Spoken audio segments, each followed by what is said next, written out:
Assalamualaikum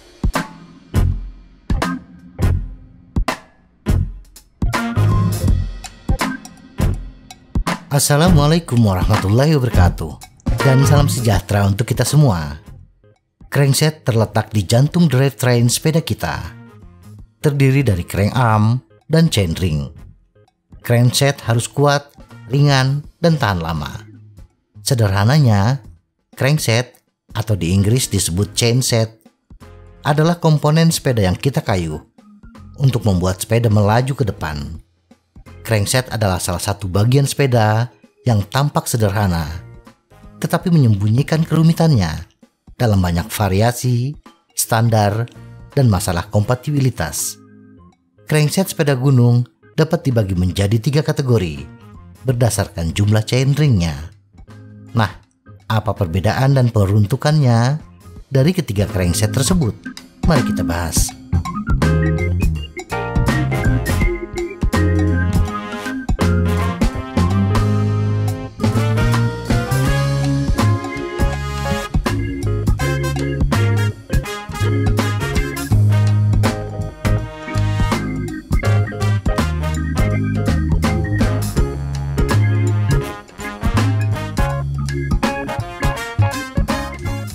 Triple chainring atau 3-by.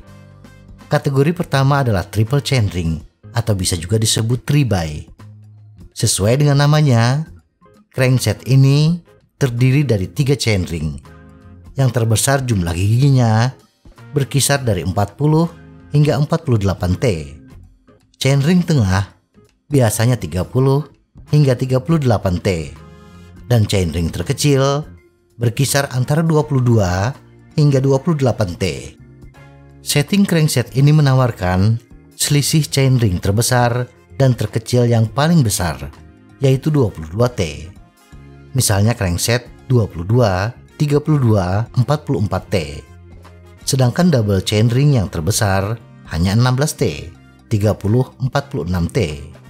Walaupun terdapat redundansi yang signifikan dalam hal gear ratio, tetapi di lapangan redundansi tersebut tidak terlalu berpengaruh. Kita biasanya tidak berpindah gigi dari chainring besar kemudian ke tengah dan berakhir di yang paling kecil. Tetapi umumnya chainring terbesar akan digunakan ketika menghadapi jalur turunan atau di jalan datar yang relatif mulus. Chainring tengah digunakan untuk bersepeda di jalan datar dengan kecepatan sedang. Dan chainring terkecil hanya akan kita pakai bila menghadapi tanjakan. Jadi, redundansi tidak terlalu mengganggu perjalanan kita. Rantai silang juga menjadi salah satu kelemahan dari triple chainring, yaitu ketika kita menggunakan chainring terkecil dengan sprocket terkecil atau chainring terbesar dengan sprocket terbesar. Permasalahan selanjutnya adalah yang terkait dengan kapasitas RD.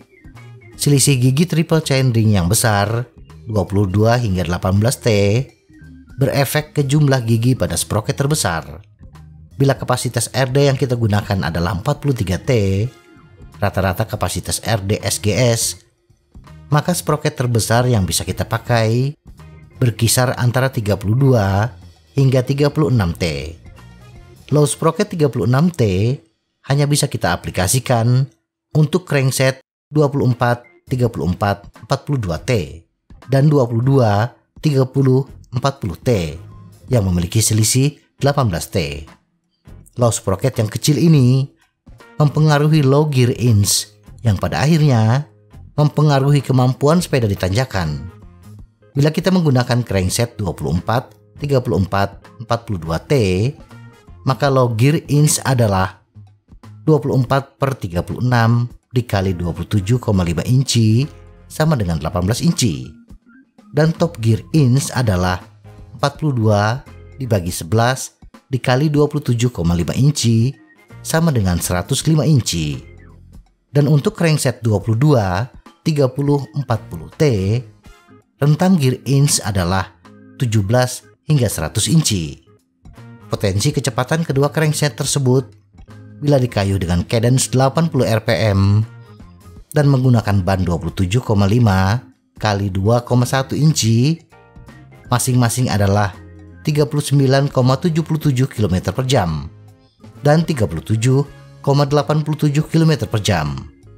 Bila kita menggunakan crankset dengan chainring terbesar 48T, maka kecepatannya adalah 45,45 km per jam.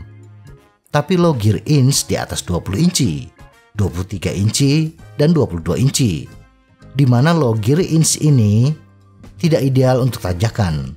Idealnya 20 inci ke bawah. Double chainring atau 2x. Crankset dengan 2 chainring menyalip triple.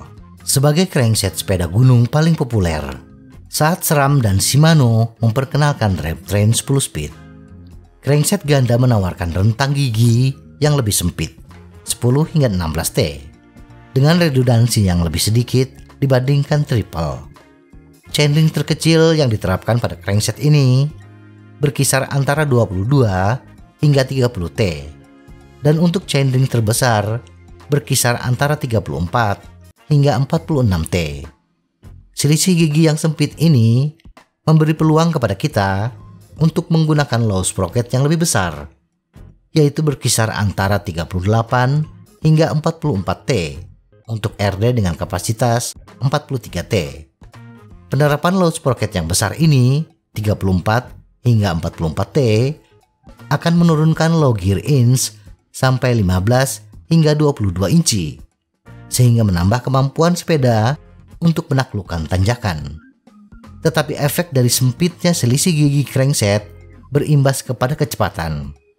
Potensi kecepatan sepeda untuk semua crankset double chainring bila dikayu dengan cadence 80 rpm dan ban 27,5 kali 2,1 inci antara 32,19 km per jam hingga 43,55 km per jam.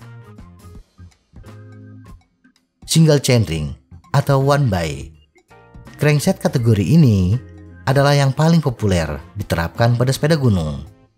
Hanya ada satu chainring yang terpasang di crankset, membuat perhitungan kapasitas rantai hanya bergantung pada selisih gigi kaset. Chainring yang terpasang memiliki jumlah gigi antara 28 hingga 38T. Bila kita menggunakan top sprocket 11T, maka potensi kecepatan sepeda dengan cadence 80 rpm dan ban 27,5 kali 2,1 inci berkisar antara 26,51 km per jam hingga 35,98 km per jam. Dan untuk low gear inch terbesar menggunakan low sprocket 51T berkisar antara 15 hingga 20 inci. Gear inch yang sangat ideal untuk tanjakan. Tetapi bila low sprocket yang kita terapkan di bawah 50T, misalnya 46T atau 42T, maka low gear inch-nya bisa dikatakan lebih besar dari double chainring untuk low sprocket yang sama. Kesimpulan, bila orientasi bersepeda kita untuk perjalanan jarak jauh seperti bikepacking, menggunakan triple chainring akan sangat membantu. Maka tak aneh bila jenis crankset ini masih diterapkan di sepeda-sepeda touring. Tetapi bila orientasi bersepeda kita lebih fokus pada tanjakan dan tidak terlalu peduli dengan kecepatan tinggi, pilihan yang paling ideal adalah double chainring. Dengan hanya menggunakan kaset yang tidak terlalu besar, 11-42T, kemampuannya tidak terlalu jauh berbeda dengan single chainring. Dan harga kaset dengan spesifikasi seperti ini tidak terlalu mahal. Berbeda dengan kalau kita menggunakan 11-51T yang menuntut grup set menengah ke atas dan hub yang khusus. Sedangkan untuk single chainring akan lebih bagus bila diterapkan pada sepeda dengan spesifikasi menengah ke atas. Karena bila kita menggunakan kaset dengan rentang yang lebih sempit, kemampuan di tanjakan dan kecepatan di jalan datar jauh di bawah double chainring. Semoga informasi ini bermanfaat. Tetap sehat, salam goes.